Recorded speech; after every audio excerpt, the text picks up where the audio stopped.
Like करिए और subscribe करिए लव टैरोट 369 को और बेल आइकन को ज़रूर प्रेस करिएगा ताकि आने वाली रीडिंग्स आपको मिलती रहें।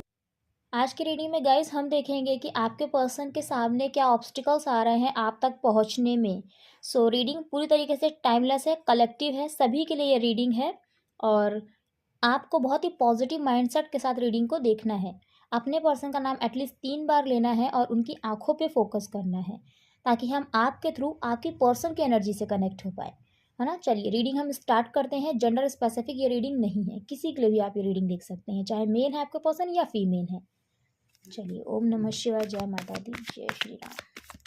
एंजल्स प्लीज हमें बताइए जिनका भी ख्याल हमारे व्यूअर्स के माइंड में है, क्या ऑब्स्टिकल्स आ रहे हैं उनके पर्सन के सामने उन तक आने में। ओके, यहाँ पे देखिए आपके पर्सन के सामने सबसे बड़ा जो प्रॉब्लम है वो ये है कि वो फिनेंशियली स्टेबल नहीं है। फिनेंशियली स्टेबल नहीं है, साथ ही साथ उन्होंने इस रिलेशनशिप की ग्रोथ खुद ही रोकी है ना। इस रिश्ते को खुद ही नहीं आगे बढ़ने दिया है।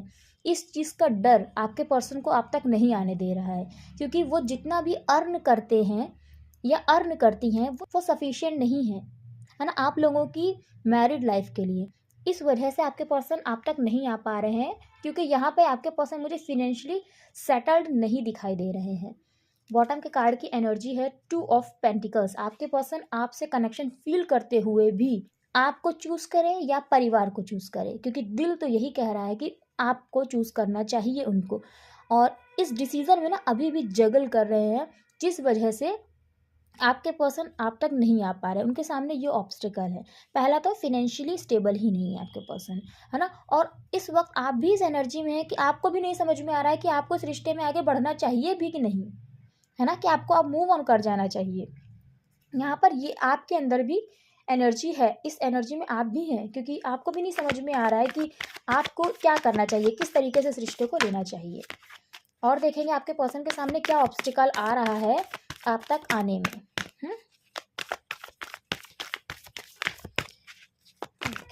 एंजल्स प्लीज हमें बताइए हमारे व्यूवर्स के पर्सन के सामने क्या ऑब्स्टिकल आ रहा है। ओके, यहाँ पर है ना उनकी फैमिली नहीं मान रही है, डेफिनेटली, और बहुत सारे लोगों का सामना करना पड़ रहा है आपके पर्सन को। मीन्स जो मल्टीपल लोग हैं ना उसमें बहुत सारे लोग जो हैं सबके थॉट्स एक ही हैं, आपके रिश्ते के अगेंस्ट हैं और आपके पर्सन वहाँ पे अकेले हैं। इसीलिए आपके पर्सन के माइंड में ही इतना कॉन्फ्लिक्ट चल रहा है ना कि उनको समझ में नहीं आ रहा है कि वो क्या करें, और अपने माइंड में आने वाले थॉट्स से वो लड़ रहे हैं और वो थॉट्स उनके परिवार को ही लेकर है। जैसे कि अगर आपके पर्सन आपकी लाइफ में आते हैं, आपको अपना बनाते हैं, तो सबके सब आपके पर्सन के अगेंस्ट खड़े हैं, है ना। आपके पर्सन अगर बात करने की भी कोशिश करती हैं या करते हैं ना तो सब लोग ऐसे बिहेव करते हैं ना जैसे कि लड़ाई हो जाएगी परिवार में। ये सारी बातें आपके पर्सन के माइंड में चलती हैं, इसलिए भी आपके पर्सन नहीं आ पा रहे हैं आपके पास, ये प्रॉब्लम आ रही है ना। इस सिचुएशन में है, खुद ही लड़ रहे हैं, अकेले हैं यहाँ पे आपके पर्सन, इनके साथ कोई भी नहीं क्योंकि सब लोग जो है ना इस रिश्ते के अगेंस्ट ही है। और आपस में भी उनके जो फैमिली मेम्बर्स हैं ना उनकी आपस में भी जो है लड़ाइयाँ होने लगती हैं। आपके पर्सन के साथ तो देखिए सब लोग लड़ने ही लगते हैं, लेकिन आपस में भी उनके खुद के थॉट्स नहीं मैच कर रहे हैं, है ना, सिर्फ इस रिश्ते को लेकर। क्योंकि यूँ समझिए कि आधे लोग ये बोलते होंगे कि एक बार उसकी भी बात सुन के देखते हैं, है ना, देखते हैं कि कैसे इंसान को उसने पसंद किया है। कुछ लोग अगर इतना भी बोलते हैं ना तो दूसरे लोग तो बिल्कुल ही अगेंस्ट खड़े हैं कि जब करना ही नहीं है तो देखना क्यों है ना। तो उनके खुद के थॉट्स भी नहीं मैच कर रहे हैं। इस प्रॉब्लम का भी आपके पर्सन, इस ऑब्स्टिकल का भी आपके पर्सन अकेले ही सामना कर रहे हैं और ये वजह भी है कि आपके पर्सन आप तक नहीं आ पा रहे हैं। देखिए बॉटम के कार्ड की एनर्जी एकदम क्लियर बता रही है कि मल्टीपल लोगों का इन्वॉल्वमेंट है जो वो नहीं चाहते हैं कि आपके पर्सन आपसे बात करें। स्ट्रांगली कास्ट कम्युनिटी का इशू है जिस वजह से वो नहीं चाहते हैं कि आपके पर्सन आपसे बात करें। और आपके पर्सन देखिए यहाँ पर भी अकेले हैं, यहाँ पर भी देखिए अकेले खड़े हैं, और यहाँ पर भी देखिए ये लोग जो हैं इनसे ये वाला जो पर्सन है बीच में, ये पर्सन है जो वो अकेले ही लड़ रहा है, खुद को बचा रहा है ना। आपके पर्सन के ऊपर ऐसा भी प्रेशर है कि वो शादी करें, वो भी अपने परिवार की इच्छा से। आपके पर्सन है ना अपने आप को बचा रहे हैं क्योंकि अभी वो इस एनर्जी में नहीं है कि वो शादी करना चाहें, क्योंकि फिनेंशियली स्टेबल नहीं है, उनके ऊपर एक प्रेशर भी बनाया जा रहा है। इस वजह से भी आपके पर्सन आपकी तरफ नहीं आ पा रहे हैं, है ना। और स्ट्रांगली कास्ट कम्युनिटी का इशू तो है, लेकिन ये भी है कि आपके पर्सन के दिल में इमोशंस भी हैं आपके लिए, लेकिन वो जाहिर नहीं कर सकते उन्हीं लोगों की वजह से जो आपके रिश्ते के अगेंस्ट हैं। और देखेंगे कि आपके पर्सन के सामने क्या ऑब्स्टिकल्स आ रहे हैं, क्या चैलेंजेस आ रहे हैं आप तक आने में। और देखेंगे एंजल्स प्लीज़ हमें बताइए हमारे व्यूवर्स के पर्सन के सामने क्या चैलेंजेस आ रहे हैं, क्या ऑब्स्टिकल्स आ रहे हैं। आपके पर्सन डेफिनेटली यहाँ पे ना कोई एक ऐसी जॉब में नहीं है जो जॉब सिक्योर होती है ना, जहाँ पे हमें ये रहता है कि जब तक हम नहीं चाहेंगे यहाँ से हमें कोई रिज़ाइन करने के लिए नहीं बोलेगा। सो इस वजह से भी ना उनको एक टेंशन रहता है कि कोई स्टेबल उनका सोर्स ऑफ इनकम नहीं है। 2 कार्ड्स ओके, यहाँ पे 2 कार्ड्स आए हैं, एक है द फूल और एक है डेविल। देखिए आपके पर्सन इमेच्योर हैं, उन्हें डिसीज़न लेना भी नहीं आता है, उन्हें यही नहीं पता है कि उनके लिए सही डिसीज़न क्या है, उन्हें कौन सा एक्शन लेना चाहिए, है ना। और उनको ये भी नहीं पता है कि कहाँ तक ये रिश्ता वो ले जा सकते हैं, कहाँ तक मतलब यही कि क्या वो शादी तक इस रिश्ते को ले जा सकते हैं, क्या इंगेजमेंट तक ही ले जा सकते हैं, कि पहले रिश्ता इंगेजमेंट तक ले जाने की कोशिश करें। क्योंकि जब एक बार इंसान कमिटेड हो जाता है तो उसके बाद अगर कोई भी प्रॉब्लम क्रिएट करने की कोशिश करता है ना, तो हम सीधे ही बात बोल देते हैं उस इंसान को कि मैंने किसी को प्रॉमिस किया है ना, और ऐसा वैसा प्रॉमिस नहीं किया है, मैंने उसको इंगेज्ड किया है अपने साथ, हमारी इंगेजमेंट हुई है। सो इस तरीके से मैं किसी के इमोशंस को नहीं ठुकरा सकती हूँ या ठुकरा सकता हूँ, है ना, उसकी भावनाएं मुझसे जुड़ी हैं। तो इंगेजमेंट के बाद भी रिश्ता आगे बढ़ सकता है मैरिज तक, है ना। सो ये भी एक रीज़न है कि आपके पर्सन नहीं समझ पा रहे हैं कि इस रिश्ते को मैं कहाँ तक लेकर जाऊँ, है ना। और दूसरी बात यहाँ पे ये भी है कि उनको ये रिश्ते में ना ऑब्स्टिकल्स बहुत ज़्यादा दिख रहे हैं। उनको ऐसा लग रहा है कि कहीं ऐसा ना हो कि मैं एक स्टेप अगर लूँ और वो गलत साबित हो जाए। क्योंकि यहाँ पे देखिए एक ये जो पर्सन है ना, उसका एक पैर देखिए आगे है और एक पैर पीछे है। जैसे ही एक पैर ये आगे बढ़ाता है, लेकिन उसे खुद ही नहीं पता कि इसके आगे रास्ता ख़त्म है ना। वो एक स्टेप अगर आगे लेगा तो वो खाई में गिर जाएगा। सो सेम यही यहाँ पे ये कार्ड की एनर्जी बता रही है कि आपके पर्सन को ऐसा लगता है कि कहीं ऐसा ना हो कि उन्होंने आपके फेवर में अपनी दिल को सुनते हुए एक्शन लिया और उनका ये डिसीजन गलत साबित हो जाए। क्योंकि आपके पर्सन देखिए इमेच्योर है ना। डेफिनेटली आप लोगों के बीच में एज डिफरेंस यहाँ पे है, लेकिन कोई एक ऐसा इंसान ज़रूर है उनकी ज़िंदगी में जो उनको सही गाइडेंस देता है, सही गाइडेंस उनको देता है कि अभी थोड़ा इंतज़ार करो, कि ऐसा नहीं है कि ये रिश्ता सक्सेसफुल ना हो। क्योंकि कभी कभी जो हमें दिखता है वैसा होता नहीं है ना। क्योंकि आपके पर्सन रियलिटी को नहीं देख रहे हैं। जैसे आप देख रहे हैं ना कि ये पर्सन किस तरीके से सामने देखता हुआ चला जा रहा है ना, नीचे नहीं देख रहा, मतलब जो रियलिटी वो नहीं देख रहा, लेकिन सामने देख रहा है कि जैसे लग रहा है कि पूरा रास्ता बना ही हुआ है ना। सो आपके पर्सन रियलिटी को नहीं देख रहे हैं, वो अपनी ही थॉट प्रोसेस में खुद ही घूम रहे हैं। मतलब अगर दिमाग कह रहा है कि रिश्ता वर्क नहीं करेगा तो उसी को रियलिटी मान रहे हैं, है ना। सो ये चीज़ है यहाँ पे।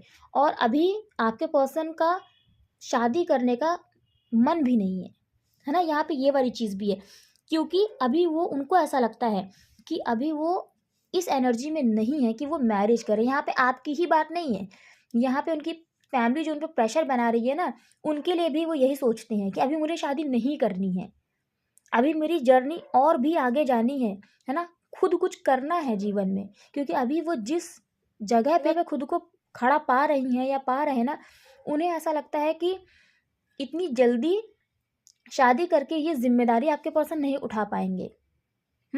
सो ये वाली चीज़ है, क्योंकि इमेच्योर तो है आपके पर्सन के। अभी एज तो देखिए शादी वाली है, लेकिन इतनी भी ज़्यादा एज नहीं हो गई है कि बस अब कर ही लेनी चाहिए। लेकिन उनकी फैमिली को ये लगता है ना कि नहीं बस अब बहुत हो गया है, एज बहुत ज़्यादा हो गई, अभी कर लेनी चाहिए शादी।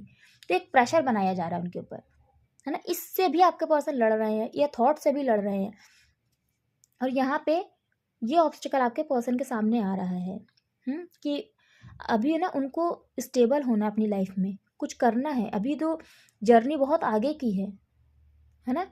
सो ये चीज़ है। लेकिन आपके पर्सन को कोई बहुत सही राय देता है कि उन्हें सोच समझ के डिसीज़न लेना चाहिए, इतनी जल्दबाजी में डिसीज़न नहीं लेना चाहिए। क्योंकि आपके पर्सन जल्दबाजी में ही डिसीज़न ले रहे हैं। यहाँ पर ये वाली चीज़ है। जबकि उनके माइंड में ये देखिए ये चीज़ चल रही है कि रिश्ते की वो न्यू बिगनिंग करना चाहते हैं, लेकिन उनको यही लग रहा है ना कि कैसे करें। लाइफ इतनी ईजी थोड़ी ना है कि बस किसी भी इंसान के साथ हमने ज़िंदगी बिताने का डिसीज़न ले लिया और बस ज़िंदगी ईजिली चलती है। क्योंकि उसको जीने के लिए भी हमें पैसा चाहिए, है ना। सो ये वाली एनर्जी में भी आपके पर्सन है, लेकिन वो जो पर्सन है ना आपके पर्सन की लाइफ में, वो उनको यही गाइड करता है कि वो आगे बढ़ें ज़िंदगी में, ज़्यादा ना सोचें, क्योंकि जब हम ज़्यादा सोच के कोई डिसीज़न लेते हैं ना तो वहीं पे हम गलत डिसीज़न ले लेते हैं। सो इस वजह से भी आपके पर्सन आपके पास नहीं आ पा रहे हैं। देन जो डेविल की एनर्जी है, आप दोनों के बीच में जो उनके माइंड में नेगेटिव थॉट प्रोसेस है ना, इस वजह से भी आपके पर्सन नहीं आ पा रहे हैं। और कुछ लोगों के केस में कलेक्टिव्स की देखिए एनर्जी है ना, इसलिए कुछ लोगों के केस में भी ना आप लोगों को कुछ नेगेटिव चीज़ करके, आप ये कह सकते हैं कोई कर्स के थ्रू भी आप लोगों को दूर करा गया है, और वही चीज़ आपके पर्सन को ना आप तक आने में रोकती है, जबकि आपके पर्सन आपकी तरफ खिंचते हैं, अट्रैक्ट होते हैं आपकी तरफ, लेकिन वो जो नेगेटिव चीज़ है ना वो आपके पर्सन को आप तक नहीं आने देती है। तो इस वजह से भी ना आपके पर्सन आप तक नहीं आ पा रहे हैं, ये भी एक रीज़न बहुत बड़ा है। बॉटम के कार्ड की एनर्जी है 3 ऑफ कप्स।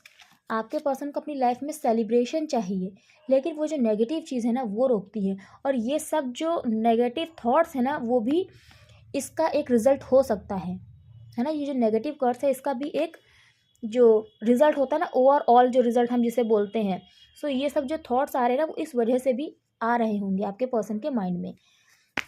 और देख लेते हैं कि क्या चीज़ें हैं जो आपके पर्सन को आप तक आने में रोक रही हैं। ये वाले कार्ड्स नहीं लेंगे, बहुत सारे कार्ड्स हैं। एंजल्स प्लीज़ हमें बताइए हमारे व्यूअर्स के पर्सन के सामने और क्या चीज़ें हैं जो रोक रही हैं उनको आप तक आने में। ओके, यहाँ बॉटम के कार्ड की एनर्जी है night of vents, king of pentacles. उनके परिवार की जिम्मेदारियाँ, उनके परिवार की जिम्मेदारियाँ जो है ना वो उनको आप तक आने में रोक रही हैं, ये भी चीज़ है। और आपके पर्सन की जो एक इमेज है उनके परिवार में, है ना, उनके लोगों में, वो भी उन्हें आप तक आने में रोक रही है। आपके पर्सन डेफिनेटली आपकी कोई सीनियर हो सकते हैं, है ना, कोई बॉस हो सकते हैं, टीचर हो सकते हैं। सो ऐसी पोजीशन आपके पर्सन होल्ड करते हैं, कुछ ऐसा है यहाँ पे, है ना, या बैंक मैनेजर हो सकते हैं, कुछ ऐसा है जहाँ पे उनके सबऑर्डिनेट्स हैं, मतलब आपके पर्सन के अंडर बहुत लोग वर्क करते हैं, ऐसी भी चीज़ है यहाँ पे। इसलिए उनको अपनी इमेज की बहुत ज़्यादा यहाँ पे फिक्र है, जिस वजह से भी आपके पर्सन आपके सामने नहीं आ पा रहे हैं। लेकिन उनकी लाइफ में वो आपको मिस करते हैं ज़रूर, या मिस करती हैं। और सबसे बड़ा रीज़न तो यहाँ पे उनका परिवार है, और परिवार में लोग क्या कहेंगे उन्हें, है ना। सो इमेज कॉन्शियस होने की वजह से भी आपके पर्सन आपकी तरफ नहीं आ पा रहे हैं। पैशनेट तो है, लेकिन फैमिली उनकी प्रायोरिटी है, फैमिली पर्सन है आपके पर्सन। और देख लेते हैं कि क्या चीज़ है जो आपके पर्सन को आप तक आने में रोक रही है। लास्ट बार हम शफल कर रहे हैं, देखेंगे कि वो क्या चीज़ें हैं जो आपके पर्सन को आप तक आने में रोक रही हैं। ओके, बॉटम के कार्ड की एनर्जी है यहाँ पे 6 ऑफ पेंटिकल्स, और यहाँ पे जो हमें कार्ड रिसीव हुआ है वो है पेज ऑफ पेंटिकल्स। डेफिनेटली यहाँ पर है ना आपके पर्सन की लाइफ में फिनेंसेस जो है ना वो नहीं सेटल्ड हैं, वो नहीं सेटल्ड हैं, इस वजह से आपके पर्सन नहीं आ पा रहे हैं आपकी तरफ। और यहाँ पर उन्होंने आपको कभी भी प्रायोरिटी नहीं दी, आप कभी भी उनकी प्रायोरिटी नहीं रहे, उन्होंने रिश्ते को ही बैलेंस नहीं किया, वो हमेशा थर्ड पार्टी को ही सर्व करते रहे। और यहाँ पे थर्ड पार्टी आपको अपने अकॉर्डिंग लेना है ना। यहाँ पर आपके पर्सन ने ना दूसरों को दिया है, लेकिन आपको नहीं समझा उन्होंने, है ना, कि आपको भी उनकी ज़रूरत है। अगर वो दूसरों को अपना प्यार अपना टाइम दे रहे हैं तो आपको भी वो देने की ज़रूरत है, आपको भी उनका प्यार उनका टाइम चाहिए। सो ये रीज़न भी है कि आपके पर्सन आपकी तरफ नहीं आ पा रहे हैं, है ना। और साथ ही साथ उनकी लाइफ में ये चीज़ है ना कि फिनेंशियली एक बार मैं स्ट्रांग हो जाऊँ, मैं खुद को खड़ा कर लूँ, तब मैं अपने पर्सन के पास जाने की सोच सकता हूँ या सोच सकती हूँ। ऐसी एनर्जी में है आपके पर्सन, है ना। क्योंकि देखिए उनके मन में आपका ख्याल आता है, लेकिन बहुत सारे नेगेटिव थॉट्स उनको ऐसे घेर लेते हैं ना कि आपके पर्सन को समझ में नहीं आता कि वो क्या करें। क्योंकि इससे पहले तो इस रिश्ते से आपके पर्सन खुद अलग हुए ही हैं। उन्होंने हमेशा दूसरे को प्रायोरिटी दी, आपको नहीं दी, है ना। तो ये भी एक रीज़न है जो आपके पर्सन आपकी तरफ नहीं आ पा रहा है, क्योंकि परिवार की जिम्मेदारियाँ उनके लिए बहुत महत्वपूर्ण हैं, बहुत इम्पॉर्टेंट हैं। उनको ऐसा लगता है ना कि मेरे पर बहुत जिम्मेदारियाँ हैं जिन्हें मुझे निभाना है। ये रीज़न है यहाँ पे। देखिए जो राशियाँ हैं वो है टॉरस, वर्गो, कैप्रिकॉर्न, वृषभ, कन्या और मकर राशि है। एरीज, लियो एंड सैजिटेरियस, मेष, सिंह और धनु राशि है। और लिब्रा है यहाँ पे, तुला राशि। यस, इतनी राशियाँ यहाँ पर है। नंबर्स जो इम्पोर्टेंट है वो है 16, यानी नंबर 7 इम्पॉर्टेंट है, 5 इम्पॉर्टेंट है और नंबर 6 इम्पॉर्टेंट है। और मंथ्स जो यहाँ पे इम्पॉर्टेंट है वो हैं जून, जुलाई, मई। यस, यही मंथ्स गाइज यहाँ पे इम्पॉर्टेंट हैं। सो कलेक्टिव्स की एनर्जी है, मुझे ज़रूर बताइएगा कैसी लगी आपको आज की रीडिंग, क्योंकि यही ऑब्स्टिकल्स आपके पर्सन के सामने आ रहे हैं और इसी वजह से आप लोगों के बीच में दूरियां भी आई हैं। सो गाइज, अगर रीडिंग अच्छी लगी है तो लाइक करते हुए जाएगा, चैनल को ज़रूर सब्सक्राइब करिएगा, बेल आइकन को भी प्रेस करिएगा ताकि जब भी मैं रीडिंग्स अपलोड करूँ आपको उसकी नोटिफिकेशंस मिल पाए। और कमेंट सेक्शन में मुझे ज़रूर बताइएगा कि रीडिंग आपसे कितनी रेजोनेट करी, है ना, और क्या आप कैंडल वैक्स रीडिंग देखना चाहेंगे। सो अगर आप इंटरेस्टेड है कैंडल वैक्स रीडिंग में तो डेफिनेटली मैं कैंडल वैक्स भी लेकर आऊँगी। तो कमेंट सेक्शन में मुझे ज़रूर बताइएगा। मिलती हूँ मैं नेक्स्ट रीडिंग में, तब तक के लिए जय माता दी, हर हर महादेव, जय श्री राम आप सभी को।